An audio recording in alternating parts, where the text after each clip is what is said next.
Yo guys, what's going on? Welcome to Stretford Paddock. I am Adam Mckola. He is Joe Smith. We are back for another Champions League preview. And in the Champions League, we're not doing too badly. We are sitting first. So I suppose this is a good time to have the Champions League back in our lives, given the fact that we all feel down in the dumps, doom and gloom, depressed. Whatever you want to call it, we feel it right now after the weekend, especially in the manner that Manchester United lost against Arsenal. And we will briefly go over that, but we are looking forward to the Champions League game. And right now, it's 100% record in a Champions League. It's almost as though there's two different Uniteds to support. There's the Premier League United, which we hate, which we pretend isn't happening, which we ignore. And then there's the Champions League United, where we're like, this is our tournament to lose, lads, at this point. We've started that well. 5-0 against Leipzig, beating PSG away, and I think, controlling the game for large parts of the game. It's almost like you have to separate your brain into two different football fans, which obviously you can't do, but it's strange that the way the outlooks on the season on the two different fronts are at the minute and how contrasting they are. Something that I don't know if I've ever seen as a United fan, where we've started so impressively in the Champions League and so shambolically in the Premier League. It's almost like I don't know whether to be happy, whether to be, separate it and think of this as a separate thing, or whether it's all just one and I'm sort of in the middle somewhere. It's weird, isn't it? I've never really experienced this before. It is weird, but I think it ultimately points to the problems that Ole Gunnar Solskjaer maybe has, in that when we are expected to get a result, when we are going into a game confident that we're actually going to win, we very rarely do. It's normally when we're going into games thinking, oh, worried about this one. This one's a bit dangerous, and we set up that way, and then we'll get a result because of it. And it does feel like he's got a problem dealing with the expectation and the consistency required at a club like Manchester United. Every game before the match we do on the watch line, we obviously do like score predictions and stuff. And it seems like every time that Steve expects us to win, we lose. And every time we play against someone good, like he just said, and he expects us to lose like he did against Leipzig, like he did against PSG, we are best suited to overcome the odds and maybe I don't think it was just counter-attack against those teams. I don't think it was. No, I don't think that but either. It's almost as though the mentality. teams where we're sort of like, these got to the Champions League semi-final last year. These got to the Champions League final last year. Actually, we've got really good players, and when they play like they're playing against other good players, they look really good. And I almost have more worries about this Istanbul game or these next two Istanbul games, because obviously you play them back to back, than I do against Leipzig next time or against PSG next time, because I think maybe we're going to go into this thinking, this is our game to win. We need to win this. We need to push. We need to build the tempo ourselves. We need to control this game.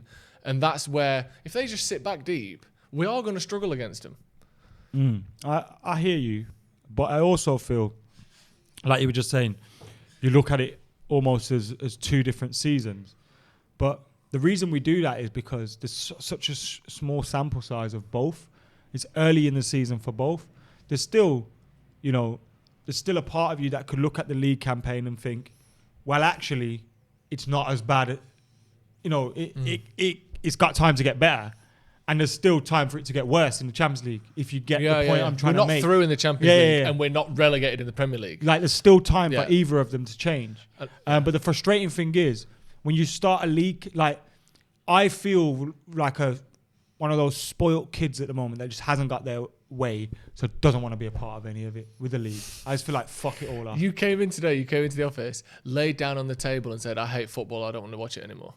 So I agree. So I know exactly. You're not supposed to tell people that. But that's the feeling, though. I think a lot of United fans, you're like, what is the point in this? Especially with no fans in the stadium. You're like, you don't really get that full experience anyway. And we're sort of leaning towards this and watching and hoping to get our mood for the whole week given to us by this team. And it's just, you can't rely on it at the moment. But, I mean, that's been the case for a long time, hasn't it? But, yeah, I know what you mean. I know we're here to talk about Leipzig, but I wasn't with you for the game against Istanbul. Arsenal. Against Istanbul. I wasn't with you for the game against Arsenal. We're looking at the 5 games on the screen there, the form. That was our first defeat in 5 games. Obviously, we had defeats before that. Devil's advocate, it's not my opinion before people kill me at home. Are we overreacting to that defeat against Arsenal? I think the thing you have to think... What's the sentence? The thing you have to think with watching football and watching a manager and watching a squad develop and in theory, progress and improve is you have to take a step back and look at the overalls of things.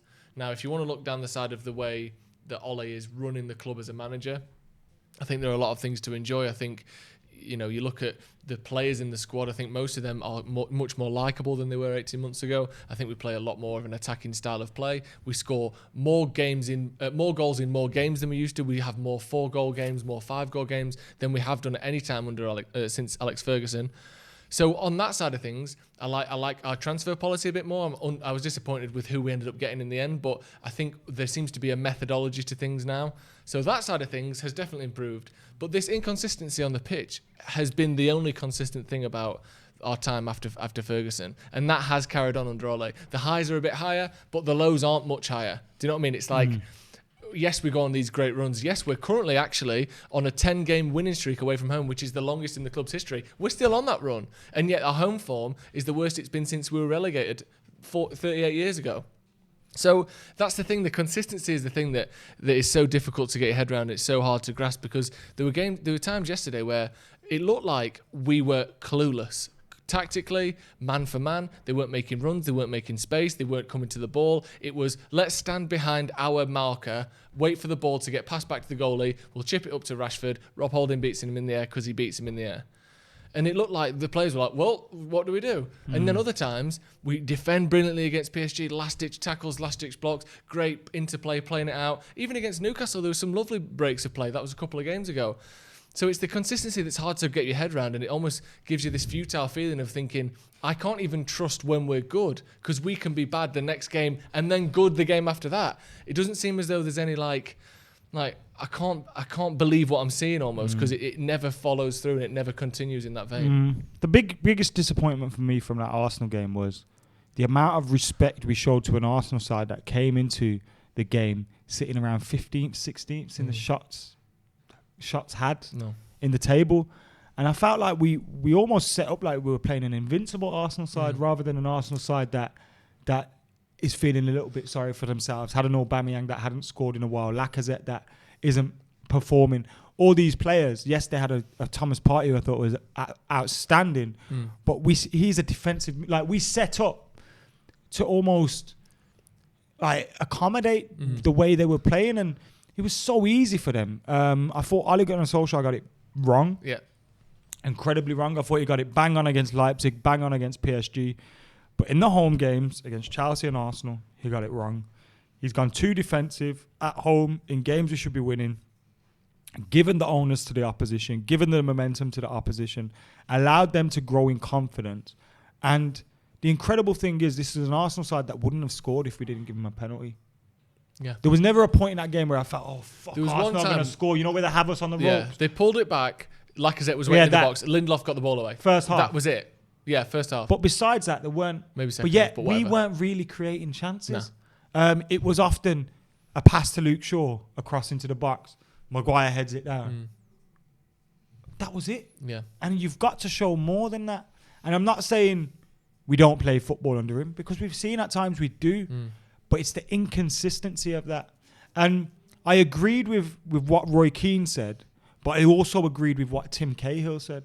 Like, I agreed with Roy Keane that you don't need... Like, Roy Keane didn't need a leader or a manager to inspire him.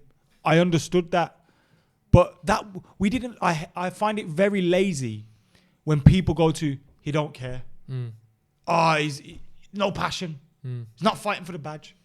I find it such lazy analysis because there's usually other reasons in there. And I thought the reason we lost that game against Arsenal, actually, it wasn't because people didn't care. Rashford and Greenwood care. They were isolated out of the game.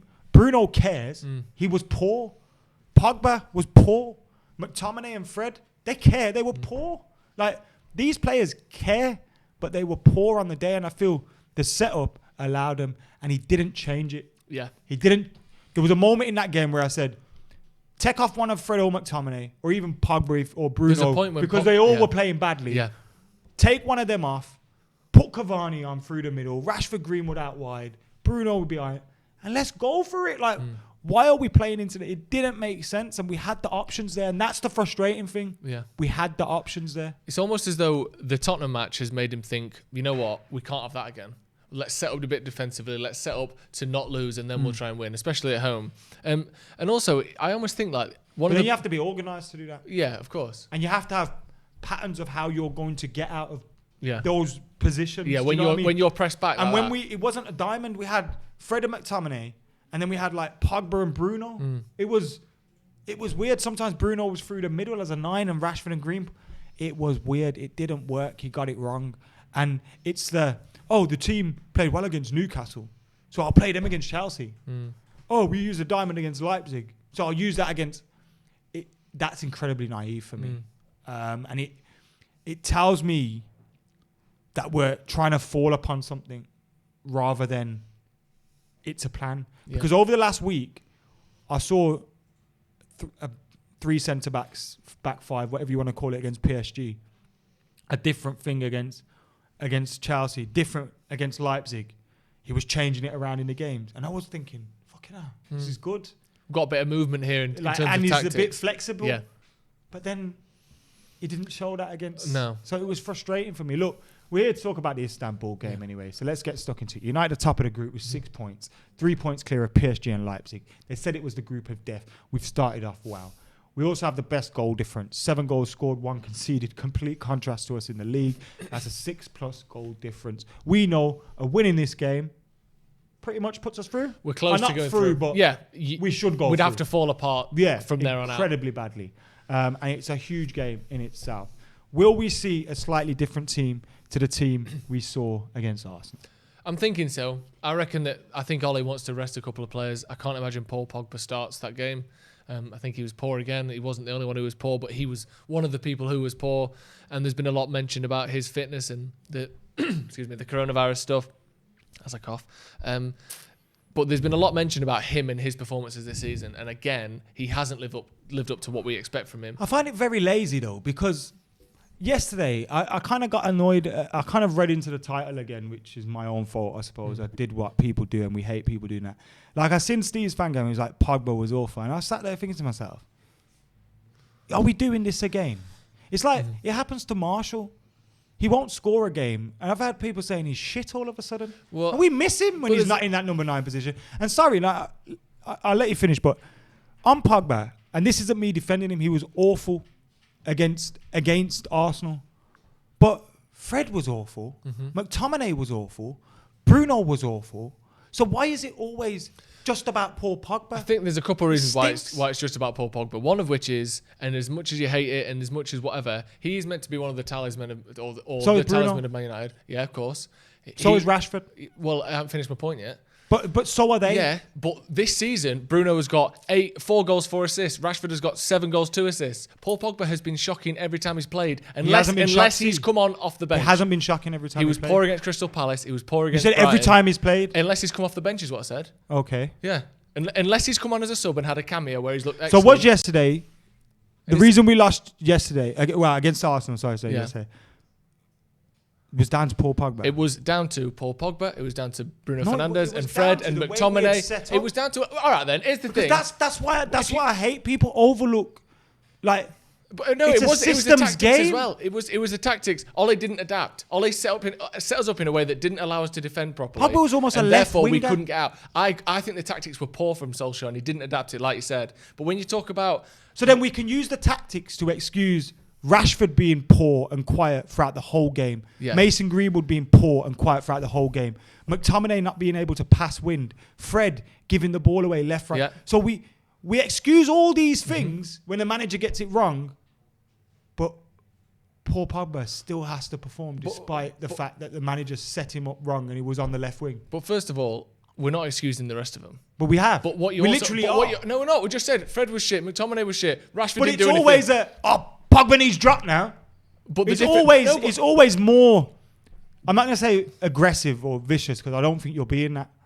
But when it comes to Pogba or Marshall, it's always a little bit something extra with the way the narrative is. But I think the difference it's always the end of the world when it comes to them. I'm not saying that, am I? I think the difference with Paul Pogba is he's not been good when he started a match at all this season. So let me exaggerate a point to make a point. That's the difference. When Paul Pogba had that season when he was a player of the year for United. Yeah, I agree with you.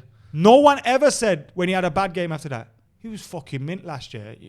It was always, again, it was always all the way over the top. Whereas Bruno can have a bad run of games now, and it's, well, it was mint last year. It's Bruno.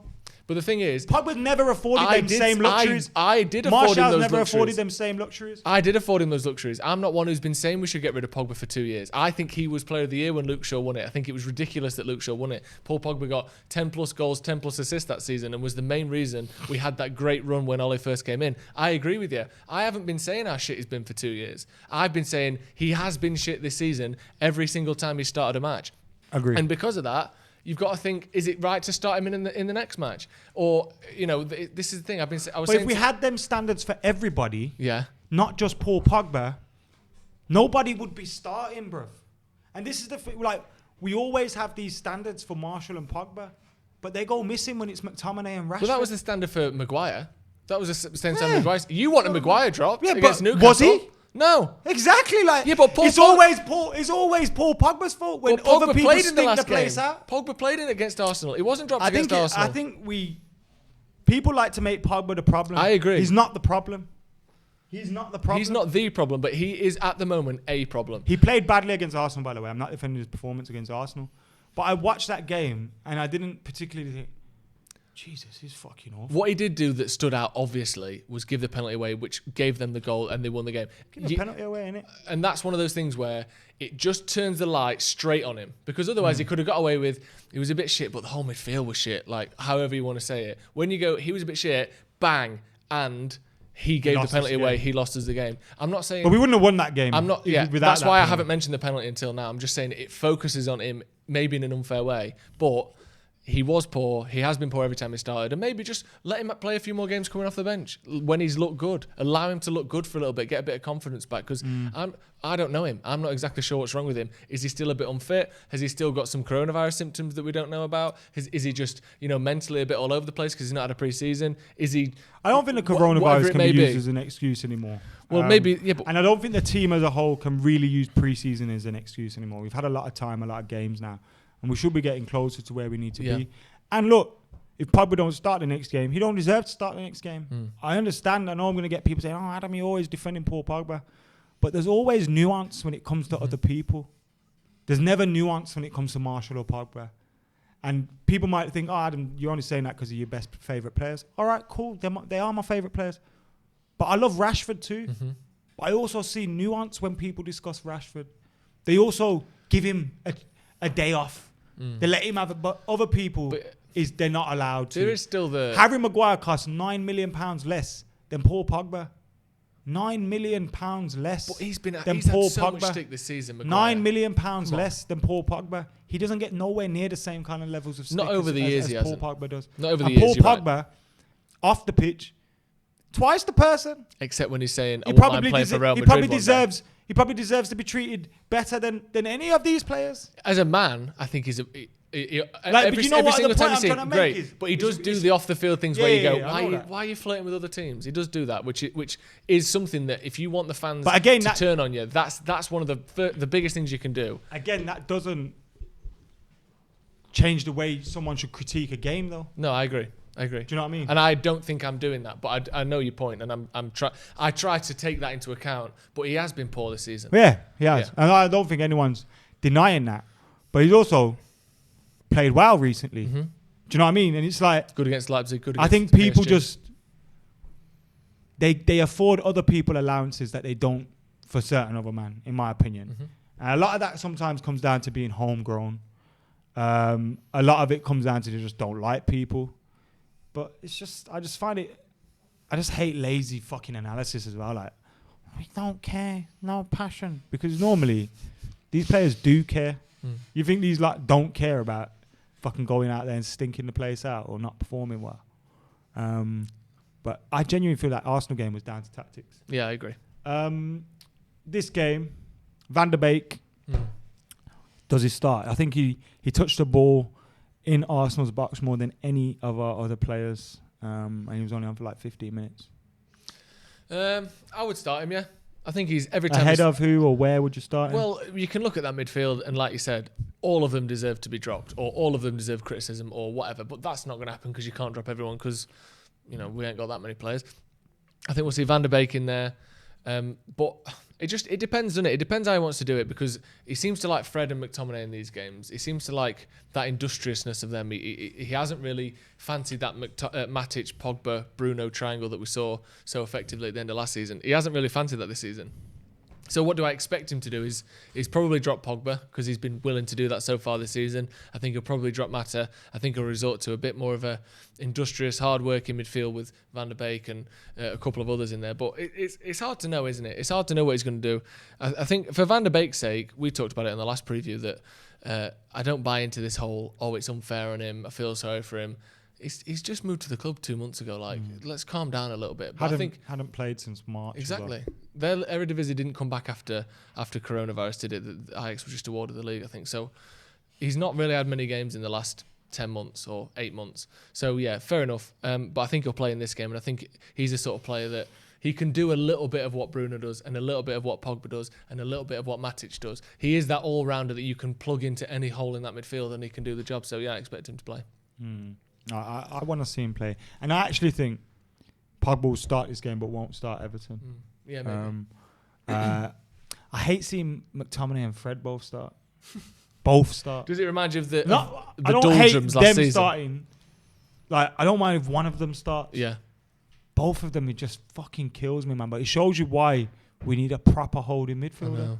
No one Seeing even Thomas mentioned. Partey tear it up for Arsenal like that. Like, I said in the summer we needed Thomas Partey. Man, like, it stops you having to play. I know he had Al Neni next to him, but if we have Thomas Partey, you don't have to play Fred and McTominay. We've got 5 players as good or better than El Neni. No, but you know what exactly. I mean? You don't have to play. Yeah. You play Partey, you can play probably Bruno and Pogba. And they don't have to. Pogba's not dilly-dallying on it. And that's the thing. If we had a 27-year-old Nemanja Matic, we could do the same thing. We need a player who likes to sit deep, who... It's not just tackling. It's not just getting in the way of the ball. It's never losing possession when they have it. It's rotating possession. It's turning the right way and passing it the right way. Sideways 10-yard passes, but never losing possession, never putting pressure on your defence that doesn't need to be there, and always being in the right position. That's what you need from that player. You know, Thomas Partey, he was good, and he wasn't like slide tackle, slide tackle, slide tackle. It was like just marshalling that midfield so well, and yeah, we do need someone to do that from deep. Edinson Cavani, he was criticised by Roy Keane a little bit, which I found for his warm-up, which I found a little bit weird. He said he didn't really look like a player that wanted to come onto the pitch when he was warming up before the game. Typical Roy Keane, I guess. I know. Mystic Anyone Roy can get it. Getting in the head of the people who are warming. He's not ready to come on. Why not? He just don't look at it, does he? Look at him. Anyone can get it. And were you surprised to see Cavani not start or not used more in that game? And do you think this is the game he'll make his first start?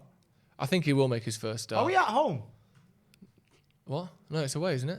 It's away first and then home next. I think he will make his first start because I'm expecting... I don't know.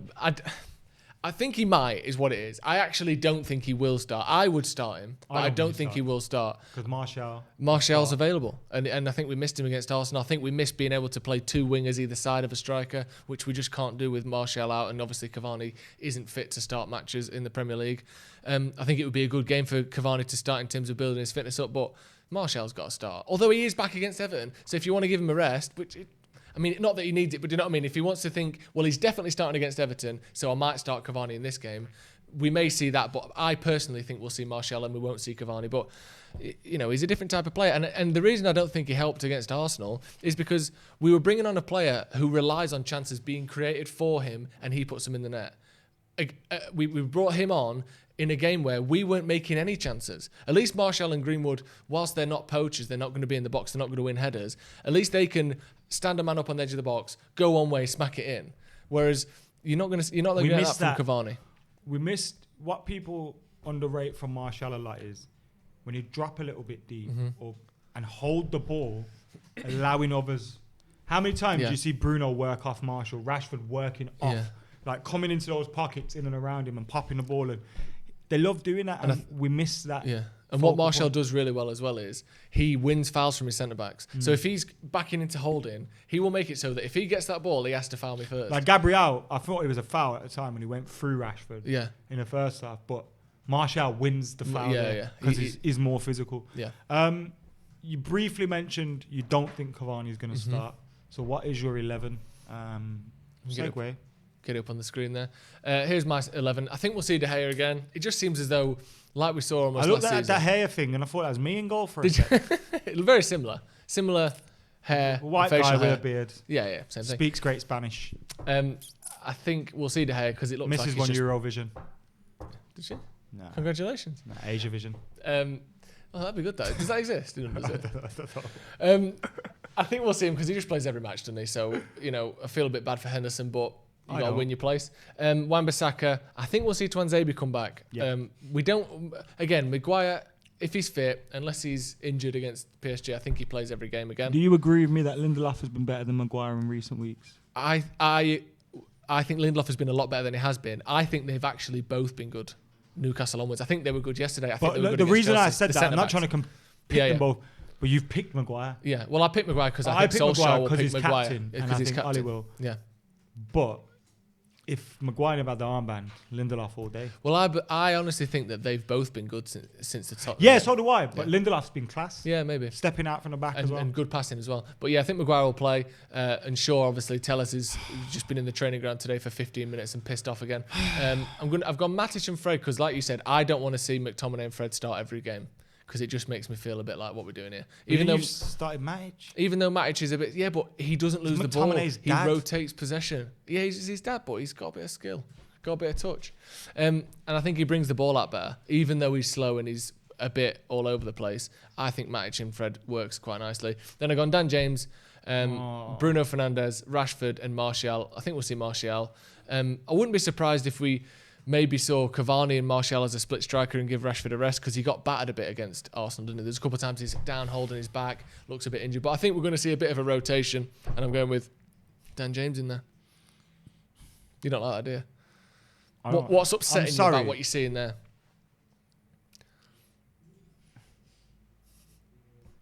James. James Shaw. who? Dan James. Maguire. You're right, Adam. We're shit in it. No, we're not shit. We're quite good, actually. What's my team? I haven't got my phone here, so I've forgotten it. There you go. Is that it? You got Tellez on there, and he's got COVID, so I reckon we might not see that. I've This is started- Adam's dream team. I've had the exclusive look at his COVID results. Yeah, go on then. Me in goal. Yeah. Okay, David De Gea. Haven't got my readers on. That's what my nan used to say.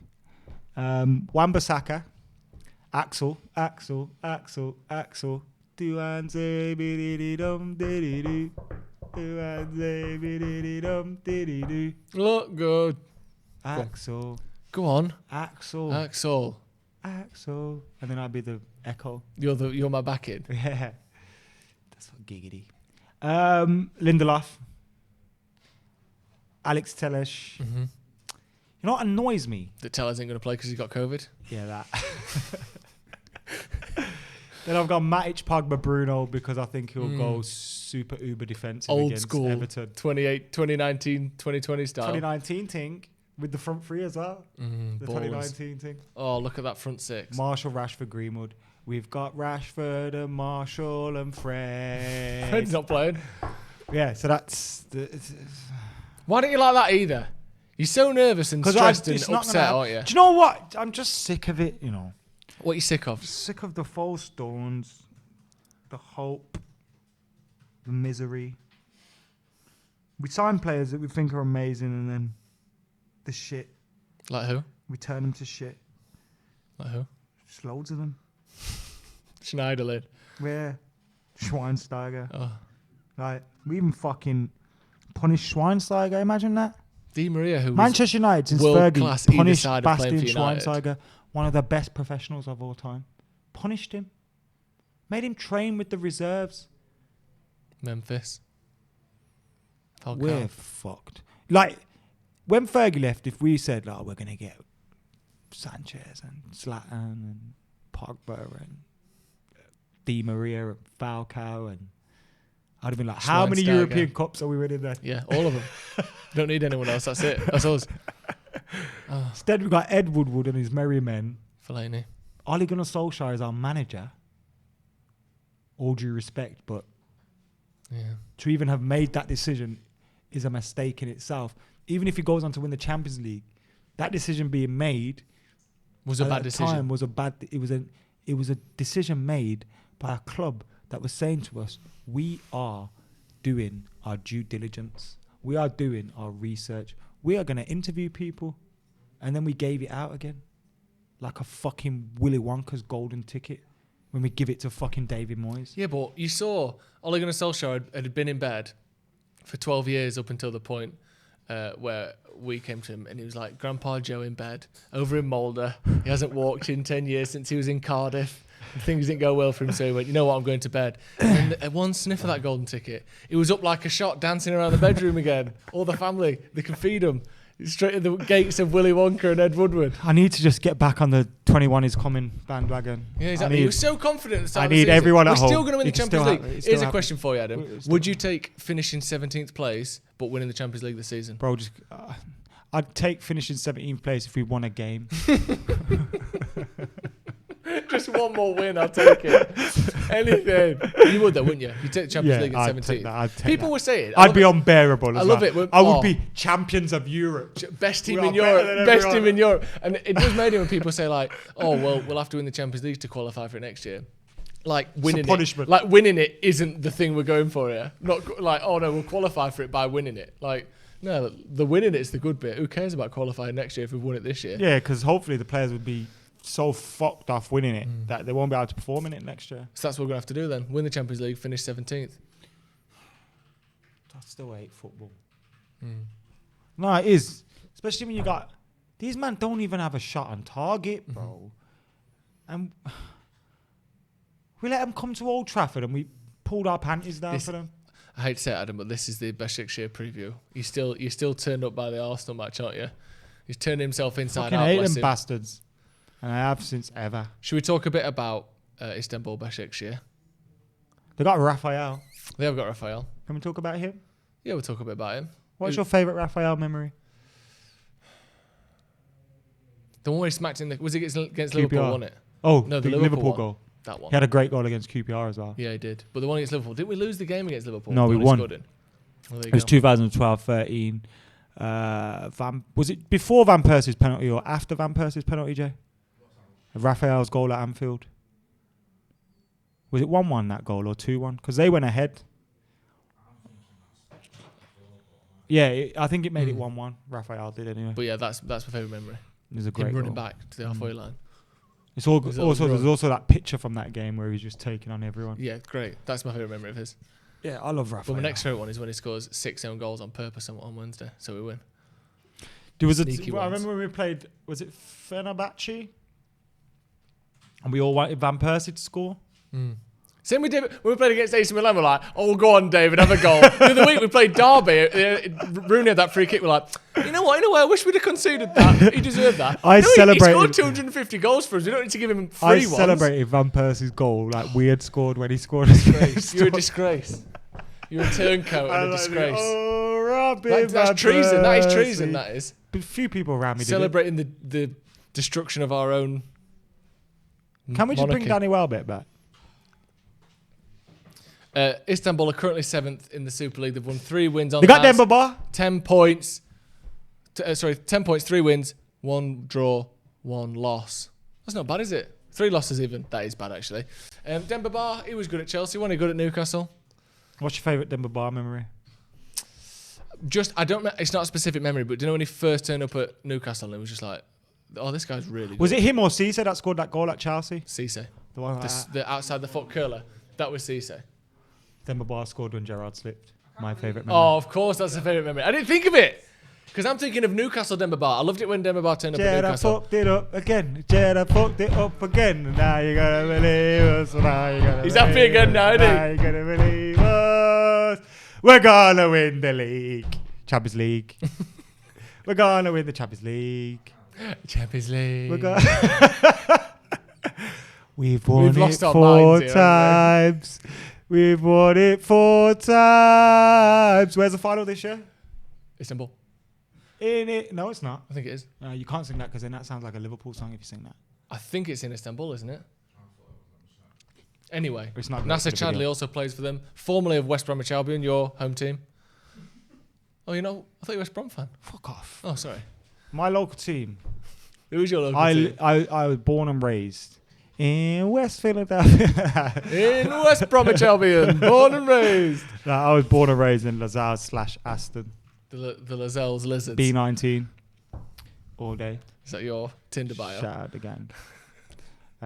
No, serious. Hello. LOZ on the map. I'll put it on the map. Right. Put it. It's in Istanbul. I knew it was. What is in Istanbul? The final. This Is it? season. Istanbul. The final. What's happened to his head? Finally, the chance for But us. then, if we win the Champions League, our song is going to sound like their song. No, that's good. It's like you usurping them, isn't it? No, because gonna- they've it's what, got you just want it- 6, you fucking... Yeah, but we ignore that. Yeah, that's good. They haven't really, have they? They haven't got 6. Can I get some sanitizer for that hand, please? Only put it on my bum. The whole hand. Just that side.